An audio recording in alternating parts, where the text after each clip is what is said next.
अपने हाथों से कितने अजीज रोजाना दफन हो रहे हैं, कितने शुहदा को जिंदा जो है अपने हाथों के सामने शहीद किया जा रहा है, कितनी बच्चियों के ऐसे मनाजिर आ रहे हैं कि उनके सर खुले हुए, ऊपर से बमबारी होती है, पूरा मलबा बनता है जिसमें से फिर कितने मासूम कलियां जो खिलने से पहले मुरझा।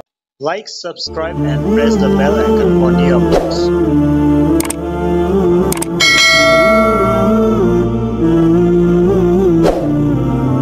सबर करने का इनाम अल्लाह नकद दुनिया में भी अता फरमाता है। सबर है मुश्किल चीज कि वाकया ये कोई आम चीज नहीं है। बंदा कह देता है सबर करो, जिस पर आई हुई होती है उसके लिए सबर करना उसे पता होता है कि वाकया सबर क्या है। जवान बेटे की मौत हो, बाप सदमा बर्दाश्त करे, सबर है। इसी तरह कोई आजमाइश आ गई है, बीमारी आ गई है, लंबा दुख आ गया है, सबर करना है। हम जाएंगे, हम तो क्या आ जाएंगे भाई सबर कर, लेकिन एक बंदा जो कई सालों से एक ही बिस्तर पर पड़ा है वो सबर कर रहा है तो वो कमाल कर रहा है, वो हाय फाय का मामला नहीं कर रहा। ये सबर कुरान में ना इतना ज्यादा इसको बयान किया गया। इन्नल्लाह मअस साबिरीन का वादा अल्लाह ने क्यों किया? क्योंकि अल्लाह जानते हैं कि ये भी एक बहुत बड़ी आजमाइश हुआ करती है। और आप हैरान होंगे कि वो इंसान का कलेजा मुंह को आता है जब बंदा ऐसे मंजर मनाजिर सामने आते हैं। बार बार जिक्र हमारा वही चलेगा फलस्तीन का भी साथ साथ कि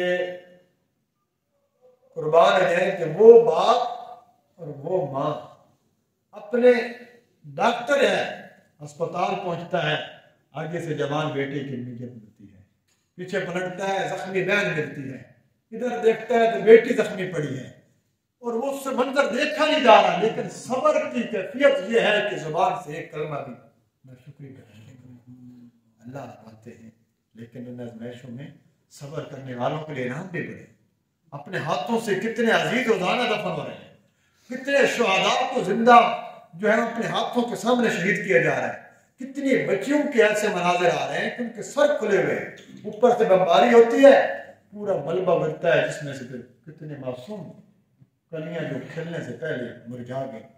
और कभी कैसा मंजर होगा वो नन्ही नन्ही रूहें जब आसमान की तरफ चली होगी, अल्लाह ताला की बारगाह में सवाल तो होगा के ज़ंबिल कुतिला, हम उस दिन सवाल करेंगे तुझे किस गुनाह में कत्ल किया, किस गुनाह की पादाश में वो कत्ल की गई। इससे वो हजरत अब्दुल्ला बिन हुज़ाफा का मुझे वाक़या याद में आ गया। हजरत उमर रज़ी अल्लाह तआला के ज़माने में आपने इसी तरह रोमियों के खिलाफ, कैसर रोम के खिलाफ लश्कर भेजा जिसके अंदर आपके एक सहाबी हैं हुज़ूर सल्लल्लाहु अलैहि वसल्लम के, जिनका नाम है हजरत अब्दुल्ला बिन हुज़ाफा बिन कैस अस्सहमी रज़ी अल्लाह तआला अन्हु। इनके साथ एक जमात है, ये मुकदमतुल जैश कहते हैं। वो लश्कर जो लश्कर के सामने चलता है, देखता है कि रास्ते में घात तो नहीं है, पड़ाव कहाँ पर करना है, ये आगे के चल रहे हैं, बड़ी फौज पीछे है मुसलमानों की। अचानक काफिर उन्होंने धोखे से उनको घेर लिया और गिरफ्तार कर पूरे अपने लश्कर समेत 100 200 जितने बंदे थे तो ये कैद कर लिए गए। जंग हुई, बादशाह को समझ नहीं आ रही मुसलमान कैसा मामला है, ये ना शिकस्त हो रहे हैं ना पीछे हट रहे हैं, हालांकि तादाद भी बड़ी कम है। उसने कहा वो कैदी है तो पेश करो। उन्होंने कहा हमने एक जमात पकड़ी हुई है, उसके सरदार को तुम्हारे सामने लाते हैं। हजरत अब्दुल्ला बिन हुज़ाफा को लाया गया। उसने सबसे पहला बार यह किया कि उन पर अपनी दौलत पेश की कि तुम ईसाई को उसने ये देखना चाहता था कि इसके अंदर ये कितने माल पर बिकेगा। हजरत अब्दुल्ला से कहने लगा कि तुझे मैं इतने हीरे जवाहरात दे दूं, ईसाइयत कबूल कर लोगे? आपने फरमाया कि ईसाइयत तो हीरे जवाहरात तो मुझे जितने मर्जी दे दे, इस्लाम के पीछे नहीं हट सकता। उसने फिर कहा कि मैं तुझे अपनी आधी सल्तनत का वारिस बनाता हूँ, इस्लाम छोड़ दे। फरमाया तू सिर्फ आधी सल्तनत की बात करता है? ये जिस कैसर रूम, छोटा लकब नहीं, अभी हजरत उमर ने पता नहीं किया कैसर को, यानी दुनिया पर एक नाम है, लोग कांपते हैं कैसर के नाम से।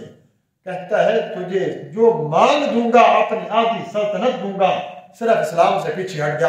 हजरत अब्दुल्ला ने वहां पर तारीखी जवाब दिया था, तेरी एक जमात नहीं, तेरी एक सल्तनत नहीं, इस जैसी सैकड़ों सल्तनतें, तेरे बाप दादा की सल्तनत भी मिला कर ले आ, मैं इस्लाम के खिलाफ एक अल्फाज एक लफ्ज भी सुनने को तैयार हूं। उसने देखा कि ये उससे मानने वाला तो नहीं, अब धमकम के ऊपर आया, मैं यूं कर दूंगा, ये कदम दूंगा, यानी बहुत लंबा वाक्य। बहरहाल हजरत अब्दुल्लाह बिन मुज़फ्फर रज़ी अल्लाह अन्हु हर जवाब बात के जवाब में फरमाया जो मर्जी कर लो। फिर आखिर उसने कहा कि एक देग रखो जिसके अंदर आयल को इंतहाई ज्यादा इतना गर्म करो कि साथ को अंदर बस डालो तो फौरन खत्म हो। हजरत अब्दुल्ला के सामने उनके एक साथी को लाया गया, फरमाया कि नहीं हटते पीछे, फरमाया पीछे नहीं हटे, उसको उसके अंदर डाला। हजरत अब्दुल्ला फरमाते हैं बस उसकी जुबान से सिर्फ एक हल्की सी चीख निकली और थोड़ी देर में उसकी हड्डियां तैरने लगी, इतना खोलता वो तेज था। लेकिन इस्लाम की खातिर कोई बात नहीं है।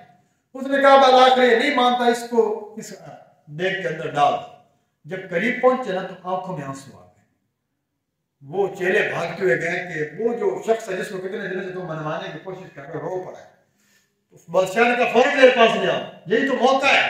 उसने कहा अच्छा अब समझ आ गई है कि मरना बड़ा मुश्किल काम है। उस वक्त हजरत अब्दुल्ला ने हजरत खबाब वाला जवाब दिया था, खुबैब रज़ी अल्लाह तआला अन्हु वाला, कि ये तो एक जान है, मुझे दुख इस बात पर हो रहा है कि अब्दुल्ला की एक ही जान थी जो इस्लाम की खातिर जा रही है। काश मेरी 100 जानें होती और इसी तरह निकल जाती, मुझे ये मुमताज और ये लक़ब मिलता कि अब्दुल्ला ने इस्लाम की खातिर जान कुर्बान कर। ये है वो जज्बा जो अल्लाह उनको दिया करता है। तो उसने देखा ना कि ये जज्बा तो खत्म करना मुश्किल है। उसने कहा चलो मैं अपनी हार तस्लीम करता हूँ, एक काम कर दो, मेरे माथे का बोसा ले लो तो मैं तुझे छोड़ दूँ, पर मैं अपनी जात की खातिर ऐसे काम नहीं करूंगा। हाँ अगर तुम ये मुझे वादा देते हो कि मेरे जितने साथी हैं सारे मुसलमान साहबा, इनको भी तुम साथ छोड़ोगे तो फिर मैं तेरे माथे का बोसा लेता हूँ। उसने कहा मैं ठीक है छोड़ दूँ। हजरत अब्दुल्ला ने उसके पेशानी का बोसा लिया, अपने 300-400 इतने साहबा की जमात को लेकर निकले। अमीरुल मोमिनीन हजरत उमर फारूक रज़ियल्लाहु अन्हु इस बात की इत्तला मिली। फरमाया अब्दुल्ला ने सिर्फ अपनी जान नहीं बचाई, इस्लाम के ऊपर भी डटे रहे। ये तदबीर थी कि उन्होंने इस्तेमाल की। फरमाया मदीना के अंदर जितने भी किबार साहबा थे, हजरत उस्मान हैं, हजरत अली मुर्तज़ा हैं, दीगर साहबा अशरा मुबशरा, फरमाया अब्दुल्ला को अपने मिंबर पे बिठाया। फरमाया जितने असरात हो सब अब्दुल्ला की पेशानी का बोसा दो, अल्लाह ने इनको ये मकाम दिया है, इन्होंने फिरासत से काम लिया है, मोमिनों की जमात की हिफाजत करवाई। तो सब्र का दर्जा वहां सहाबा ने जिंदा गिरते हुए अपने आप को पेश किया, लेकिन इस्लाम से पीछे।